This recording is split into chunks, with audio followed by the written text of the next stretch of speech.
Olá, querido aluno, querida aluna, que bom, estamos mais uma vez para uma aula virtual e a partir desse momento, como sempre faço no início de qualquer atividade, vamos agradecer a Deus por mais um dia de vida que nos concede, pedindo paz, pedindo sabedoria, para que a gente sempre consiga superar as nossas dificuldades. É muito importante a cada momento começarmos as nossas atividades, antes de qualquer coisa, entregar nas mãos de Deus, Ele que é o nosso Criador, que nos orienta. Então, por isso que é importante a gente sempre estar na presença de Deus, colocando a nossa vida na presença de Deus, para que a gente tenha um dia gratificante, para que a gente tenha um dia produtivo, para que as coisas se tornem mais fáceis, né? Nesse momento de pandemia que a gente tem percebido que tudo está muito difícil.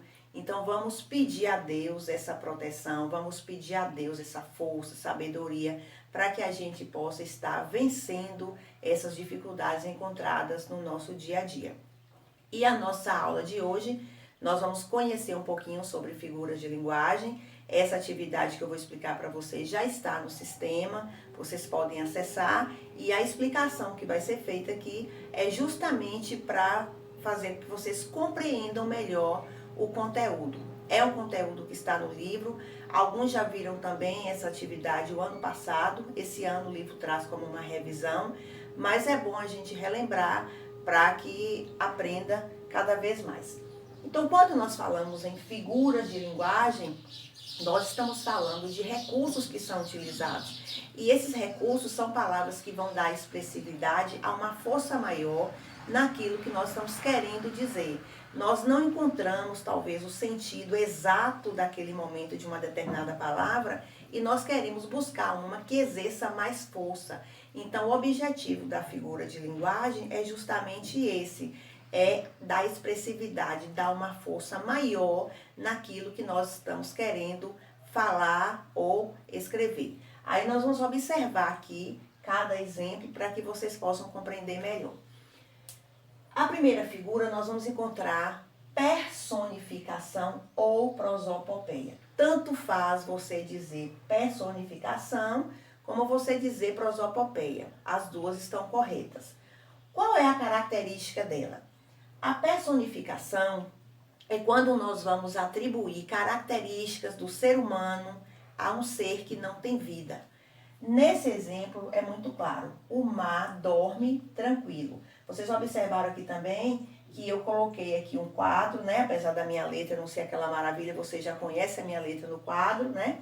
Mas dá para vocês entenderem. Alguns me pediram que a tela do computador não estava muito legal e que explicando no quadro ficaria melhor. Então eu acredito que vocês já conhecem aí as minhas garatujas no quadro, né? E vão compreender.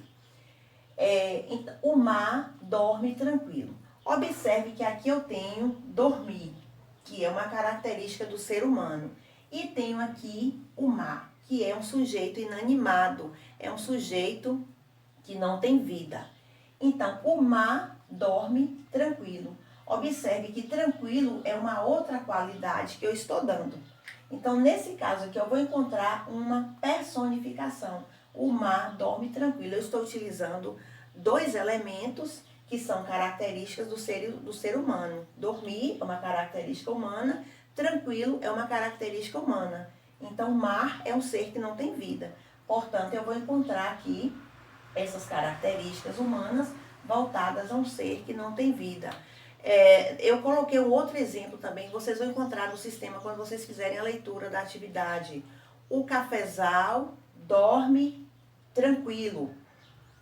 O cafezal acorda feliz. Então, são exemplos que você vai encontrar. Dorme tranquilo, acorda feliz. São exemplos de características humanas que são dados para seres que não têm vida. Outro exemplo, as pedras falam. Falar é uma característica humana. Pedra não fala. Então, esse é o exemplo que nós vamos chamar de personificação ou prosopopeia. O segundo exemplo, nós vamos encontrar hipérbole. É uma figura de linguagem que ela consiste em expressões exageradas. E nós, no nosso dia a dia, utilizamos muito isso. Tem um exemplo aqui. Estou aqui há um século. Tem 1 minuto, tem 10 minutos que você está esperando. E você diz, né? Você cria essa expressão exagerada. Há um século que eu estou esperando. Há pessoas que ganham rios de dinheiro, quer dizer, pessoas trabalham muito, ganham muito dinheiro, e a gente diz, ganham rios de dinheiro. Fulano hoje acordou com um sorriso amarelo. Então, essa expressão sorriso amarelo é uma expressão que eu quero utilizar para fortalecer a maneira como a pessoa acordou. Então, eu quero utilizar uma palavra que fortaleça, que dê mais força àquilo que eu estou querendo dizer. Fulano ganha milhões na internet, né? É um exemplo que não é real, ninguém ganha milhões. Estou esperando você faz 1 milhão de vezes, 1 milhão de anos, né? Então são essas expressões que são utilizadas no dia a dia. Quando você reclama uma pessoa e ela insiste em continuar com o erro, você diz, fulano, eu já te falei isso 1 milhão de vezes. Olha aí, outra expressão exagerada, porque nós não dizemos nada para ninguém 1 milhão de vezes. Então, hipérbole é essa expressão exagerada que nós vamos criando para fortalecer a ideia daquilo que nós estamos querendo dizer. Fulano morreu de rir. Olha aí, outra expressão, morreu de rir. Ninguém morre de rir. Então, são expressões exageradas que nós procuramos para fortalecer aquilo que estamos querendo dizer. O outro exemplo aqui, nós vamos encontrar antítese. Antítese aqui refere ao contrário, a uma ideia oposta. Observe o exemplo. O bem vence o mal.